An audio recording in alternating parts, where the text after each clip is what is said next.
You are listening to the Memoirs of Arthur J. Heisdorf, founder of H&N International. Written by Arthur Heisdorf in 1988, narrated by a vocal artist. Episode 1. A Calling for Genetics Since Childhood. The main thing to remember in writing history is to tell the truth and not let any damn modesty creep in and spoil the story. And so I'll tell this story the way I remember it.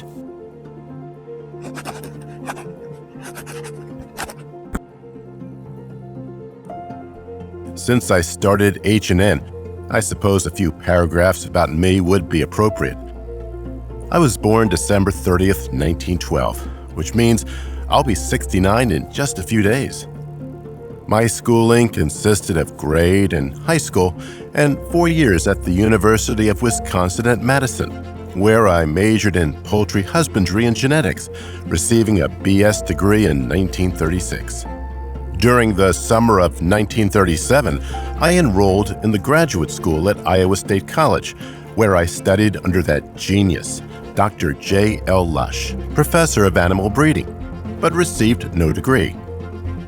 In 1977, largely through the efforts of many long-time influential friends, I received an honorary Doctor of Science degree from the University of Wisconsin. What a surprise that was. I was amazed by the large number of young people in universities these days who don't know what they want to do with their lives. I knew what I wanted to do by the time I was a freshman in high school, which was raise chickens.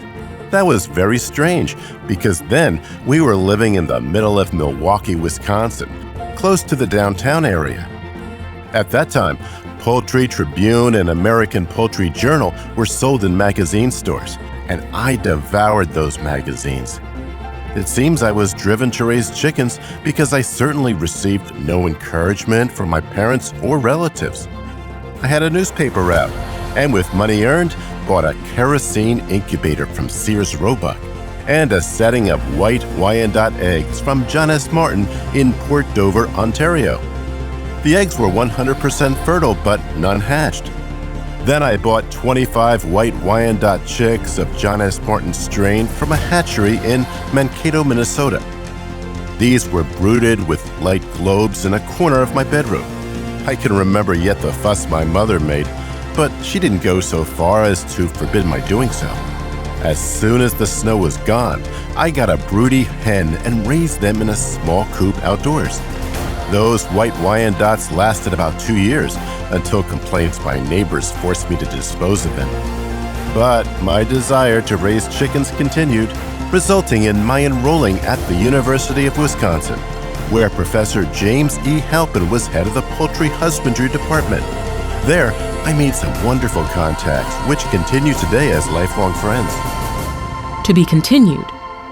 A letter Arthur never expected to get changed everything and led him straight back to a genius who had once refused to help him.